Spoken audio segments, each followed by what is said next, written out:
Welcome to another episode of Me, My Wife, and Sports. I'm your host, Fitz, with my lovely co-host, Darcy. Hello. All right. When we left off last time, we were discussing March Madness, actually the postseason for NCAA men's basketball leading up to March Madness. And with that said, we want to dive right back into it again.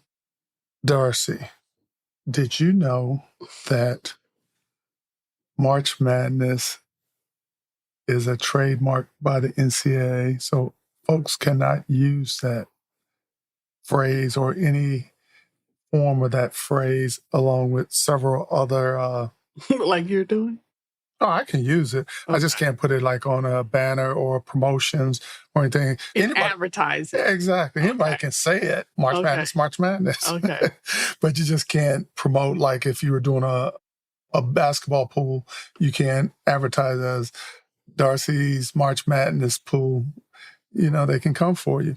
But before we get a little bit into that, I just want to give everyone the definition of trademark. I know folks can look it up, but since we're talking about it, trademark, word, phrase, symbol, and or design that identifies and distinguishes the source of the goods of one party from those of others. So basically, the NCAA has sort of trademarked several phrases: March Madness, Elite Eight, Final Four, The Big Dance, March Mayhem. Now, there's one, though, that they use, but they don't have the trademark on it. Actually, an Illinois high school, not Illinois, but a Kentucky high school has the license and the trademark for this. It's called Sweet 16. I did not know that. But the NCAA licenses it from the Kentucky High School Athletics Association. So basically, they're paying Kentucky high school folks money to use that phrase. Did not know that. Interesting. Yes. Well, we had a lot of conference games going on, and actually some finished out already, and some continue to play up until the 16th prior to Selection Sunday. So with that said, how are things looking in your so-called bracket? Is everything panning out the way it should?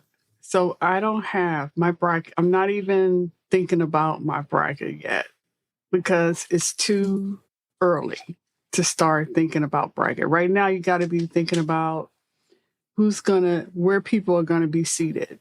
And even that's up in the air. Well, for some, now, some of these small teams that have already made it because they won their conference tournaments, I project a few of those are going to be like a 16th seed or 15th seed. Okay, who are you projecting is going to be where? Well, until all of it is done, I can't really say. Exactly. But like, for example, St. Mary's, I think they just won their conference. Just won theirs. And they're ranked 21 in the AP poll of the top 25. Oh, okay. So I'm pretty sure they're going to find a nice middle spot between maybe, I'm thinking 8 or 9 or 10 seed position, depending on where they're placed. But some of the other schools that recently won, Morehead State from the Ohio Valley Conference, and I think this is their 9th appearance into the NCAA tournament. And the Longwood Lancers out of the Big South, I think this is their 2nd appearance in the conference, which the Longwood Lancers, I'm thinking that's like a 16 or 15 seed, you know? But I could be wrong. Yeah, where is that school? I have no idea. I have no idea. Somewhere in that Missouri Valley. No, it's in the Big South. Oh, it is? Oh, yeah, the Big South. I'm sorry. Yeah. I was thinking of Drake because I was jumping ahead. Yeah, where is it at? I do not know. Yes, it's on I'm thinking the East Coast. Well, the team that they ended up beating was University of North Carolina, Asheville. Right. So it might be down in that area somewhere. Yeah. Yeah. So Who do you have on as a sort of on the bubble going into the tournament?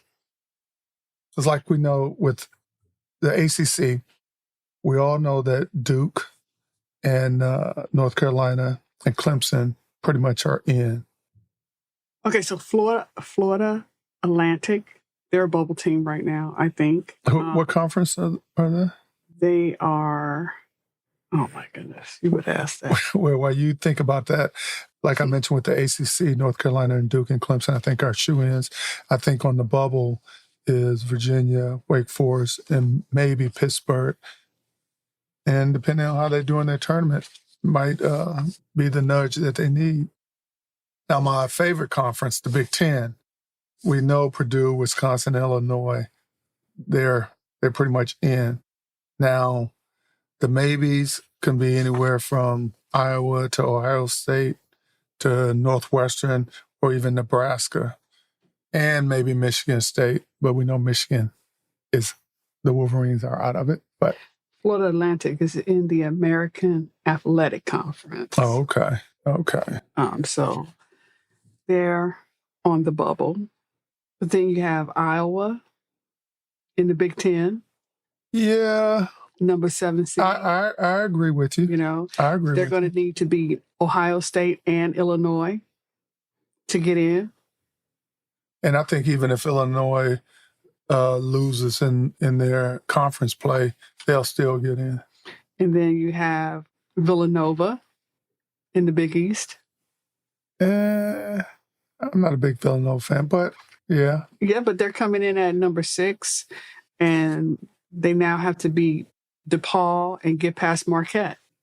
Marquette is going to be a tough one for them to get past. Yeah, it is. But if they do in the conference, they stand a chance. True. Providence, they were looking good on the last game that I saw them play. They lost their final 4 games, and they're coming in at number 7 in their conference. Right. But now they have to take on Georgetown. And which should be an easy win. I know you keep saying that, but I still feel like they're facing their old coach, and there might be some, Well, let me tell you this. When I was coaching in high school, that no, like an ESPN classic moment, y'all. But when I was coaching, as a coach, run the film. As a coach, you can run all the plays, set up all the plays and schemes and write subs, but it boils down to, and I didn't realize this as a player myself, because I always blame the coach when we lose, but the players have to perform. Right. Matter of fact, just shifting gears a little bit, but when we were watching the Deion Sanders special, what was that on Prime Video? I think it was Prime Video. Prime? I think it was. Okay. And this was when he was coaching at Jackson State. Season 1, okay. And he was getting on the players and saying, hey, you got to go out there and perform. You have to want it. Yeah. I can want it all I want and diagram everything, but if the players don't want it, it's all for nothing. Yeah. Yeah. So that's how I feel about Georgetown. That's about motivation now. True. That's about motivation. So if I'm a coach and I'm motivated to want to win, then I can motivate my people to want to win. Yeah, but everybody's motivation is a little bit different too. But then you got to know your team. True. True. Just like you have to know your staff, just like you have to know your kids, just like you got to know anybody. And so it's about knowing people and how to motivate people. Yeah, and it all boils down to they have to produce. They got to produce. And so, but I still think that poses something. Sometimes, even if a team doesn't win any games, they want to win that game for the coach. So, but for that reason, I think that they're on the bubble. But they still have to, if Providence can beat Georgetown, then they still have to get past Creighton. Which is very difficult. Yeah, so that's that. They definitely got an uphill battle. Yeah. So that's, and then New Mexico in the, what conference are they in? Mountain West. They're coming in at number 6. Oh, okay. And they need to beat the Air Force. Which would be a real easy win. They're just not on. We're Flyers, not basketball players. But Hey, the Army, they do well when they play football. but they have to beat the Air Force. They have to beat Boise State, and then they meet. If they do that, New Mexico, Mm-hmm. then they meet Nevada. And I'm not And sure. Nevada is number 2 in the conference. I was just going to say, because I wasn't sure on Nevada. So those are some of the bubble teams that I have been following at last look. Wake Forest, who's playing right now as we speak against Notre Dame. Oh, I don't okay. know what I think the last they score were. was. I think Wake Forest up by 10 the last time I looked at it. But Here in D.C., they're playing. oh, okay. Now the Pac-12, because I kept saying that I think Arizona is going to get that 4th spot. It ain't happening. They just showed. Oh, who was it? Arizona, Marquette. Oh, it was Well, right now, 2 Arizona, other teams as number 2 seeds. which is fine. Things can change. Right now, Arizona is ranked in the top AP top 25, number 6. And with that win that North Carolina had over Duke, is pushed them up, North Carolina up to 4. So who knows? North Carolina might get it because Tennessee dropped, because Tennessee was the team that you kept saying. Tennessee is still ranked. Yeah, they're ranked 6, but they might not get that number 1 seed. They're still projected to get a number 1 seed. Houston, Tennessee, Purdue, and who is the 4th one? UConn. Those are your number 1 seeds. It's not going to change. I don't know. The fix is in. So who's going to win the whole thing? Well, I don't know who's going to win the whole thing, but those are, because, I mean, it's anybody's game. I tell you what. Once everybody is seated, but those are on our next episode, the number 1s. Because it'll be after Selection Sunday, and I'm gonna give you my prediction who I think will win the whole tournament. Okay. And we can place a wager if you want. But yeah, nobody bets. All right. Now the SEC, you have Alabama, Tennessee, Auburn, Kentucky, and Florida, and South Carolina. They're pretty much in. But I think too they were saying that the sportscasters were saying that the Big 12 supposed to have the most teams in the tournament. I'm not totally in agreement with that, but hey, it's just my opinion. Now, on the bubble for the SEC, I think is Mississippi State and Texas A&M. Mm-hmm. Do you? Yep. Okay, good. We agree on something. Yep, we agree on that. For now. Yeah, that's what I was going to say. You know how wives change their mind real quickly. Oh, yeah. Okay, the Mountain West, I looked at that one as well. San Diego State and Boise State, as well as Utah State. And as you mentioned, I think you mentioned Nevada. Did you mention Nevada? Yeah. Yeah. I think those teams are in my opinion. And I think New Mexico is on the bubble. They're considered, to me, to be a maybe. Colorado State? I just don't think they're going to make it. Where are they at in the conference, their conference play? Because they're really going to have to get through a few teams.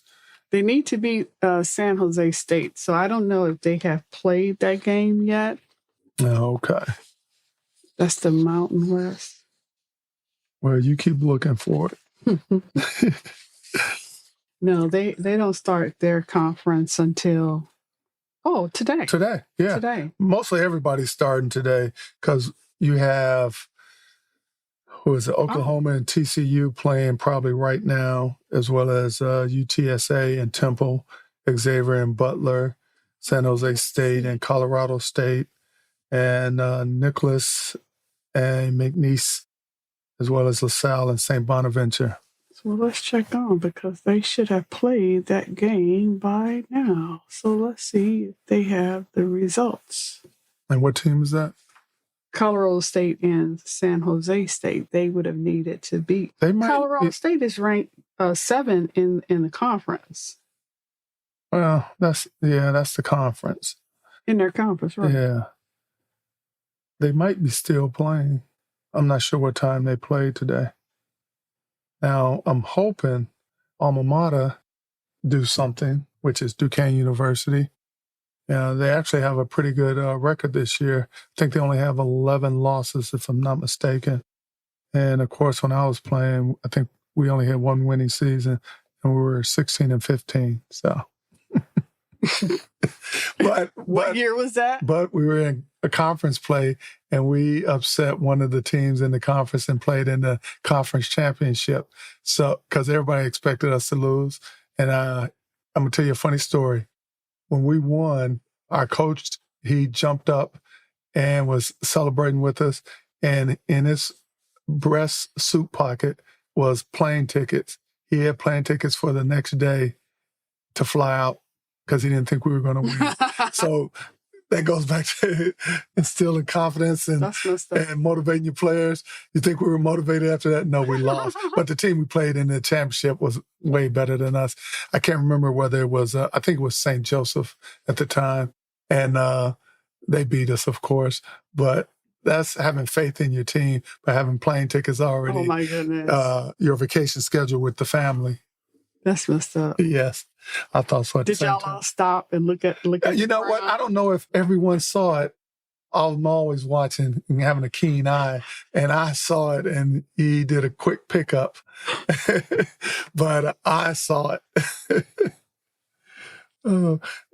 But we should have games all night up to, I think, almost 11 o'clock. I think, is it BYU, I believe, play tonight? So right now, Colorado State is leading 36-31, San Jose State. In the second half, 17 minutes left. Oh, okay. So they might have a chance. And BYU did win. They won 87-73. Now, Kentucky plays tonight against Cincinnati. That should be a good game for Kentucky. Now, actually, Cincinnati, they usually come to play. They're not ranked this year, but they usually play pretty decent, especially since we're talking conference play. It's a whole different... Cincinnati, the Bearcats? Yeah. Who are they playing? Kentucky. Tonight at 9:30 p.m. Eastern time. That's KU. That's Kansas. Oh, I thought it was Kentucky they were playing. No, I was like, that's not Kentucky. That's why I got you here to correct me. Keep me straight. Oh, my goodness. People all confused. They're looking around like, Kentucky? What? I'm sitting here looking like, isn't that rock? That was a test for you. Yeah, that is a test for me. Yeah, but the wives are the ones that get things all confused. Yeah, it's us ladies. I got your back. Don't worry. Well, KU needs this win because their last outing wasn't too great. Now, let's talk about KU. All right, let's talk about They need this win. Oh, my goodness. Their last couple of showings have just not been really good. So that should be a really good game because I think the selection committee is trying to figure out what's going on with KU. Right. But you know what? I think they'll still put them in there. Oh, they're going to put them in there. The question is, where do they put them? Right.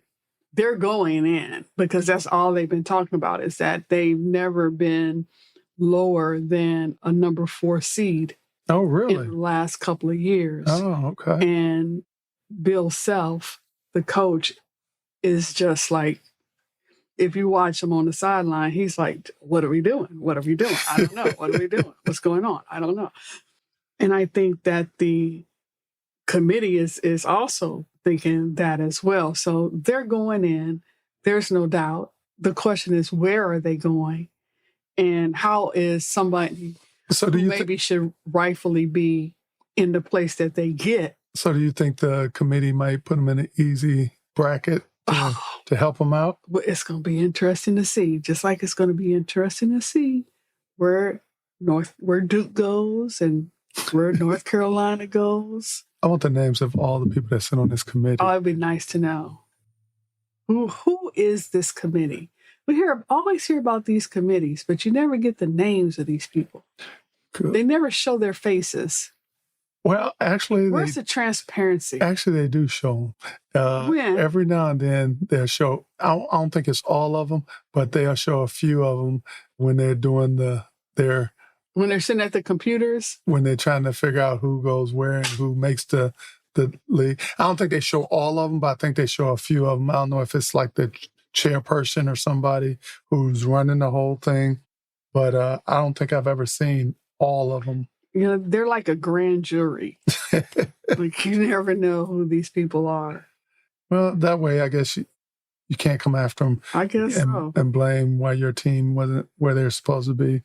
And of course, you're going to have some teams who have great records and they just didn't get selected for various reasons. A lot of times, a team who has, say, 5 or 6 losses and they played 3 or 4 top 25 teams didn't make it because their 5 or 3 losses are against the top 25, but they dominated their conference elsewhere.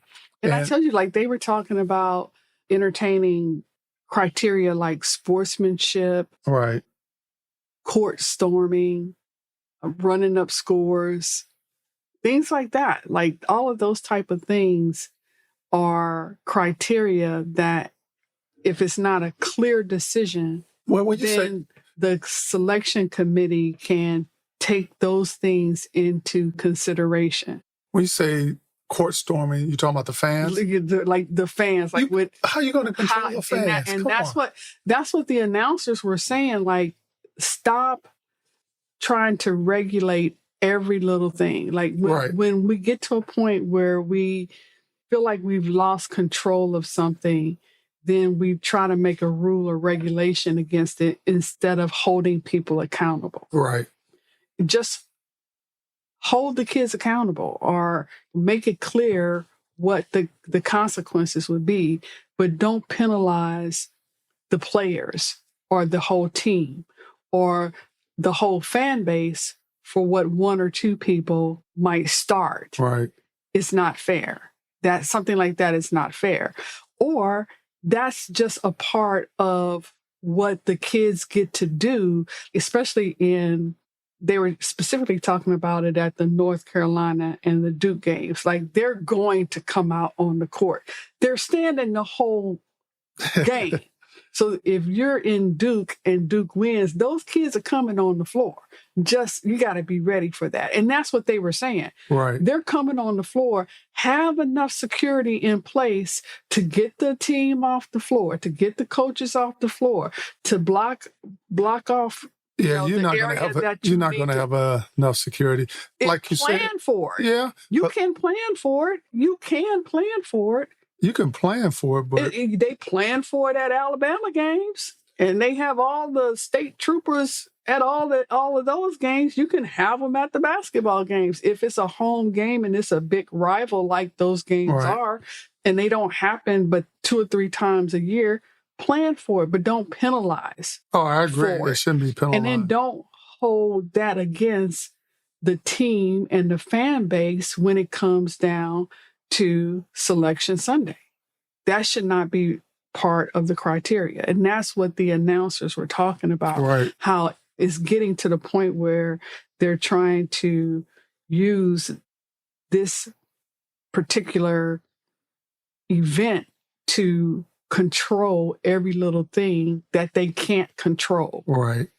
So we're going to keep in mind, if you do this, it's going to affect you here. That's not fair.